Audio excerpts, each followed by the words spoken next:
आज मसँग टमाटरको अचार बनाऊँ है त। सो हाई, म रितिका। हाम्रो चाहिँ विराटनगर बस पार्कमा होटेल एन्ड लज छ अनि हाम्रो होटेलमा खाना खान आउने प्राय जस्तो कस्टमरले चाहिँ टमाटरको अचार खोज्नुहुन्छ। सो आज मेरो स्टाइलमा टमाटरको अचार बनाऊँ। मेरो स्टाइलमा भन्दाखेरि पनि यो चाहिँ मेरो मामुको रेसिपी हो। यसरी बनाएको अचार एकदमै मिठो हुन्छ। सुरुमा चाहिँ मैले टमाटरलाई मजाले पखालेर काटेँ अनि यता मेरो हस्बेन्डले लसुन ताछिदिनु भयो। यता तेल हाल्दैछु। तेल चाहिँ अलिकति धेरै चाहिन्छ अनि मैले ज्वानो र जिरा फुराएँ तेलमा। त्यसपछि मैले लसुन पनि अलिकति हालेको छु। धेरै लसुन हाल्दा पनि मिठो हुँदैन, स्मेल आउँछ। अनि खोर्सानी टमाटर हालेर मजाले एकछिन भुटेँ। यसलाई एकछिन भुट्नुपर्छ। भुटिसकेपछि मैले सबै मरमसलाहरू एड गरेको छु। आफ्नो स्वादले हजुरहरूलाई जे हाल्न मन लाग्छ त्यही हाल्दा हुन्छ।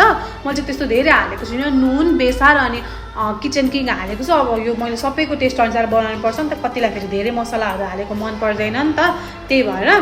अनि यसलाई पनि एकछिन मजाले भुट्नुपर्छ। यसको बोक्रा चाहिँ मजाले गलिसकेपछि मैले यसलाई ग्राइन्डरमा हालेर ग्राइन्ड गरेको छु। मैले चाहिँ कागती एड गरेको छुइनँ। यो चाहिँ 2-3 दिन स्टोर गर्न मिल्छ नि त, त्यही भएर। आजको लागि यति नै। Thank you for watching. By.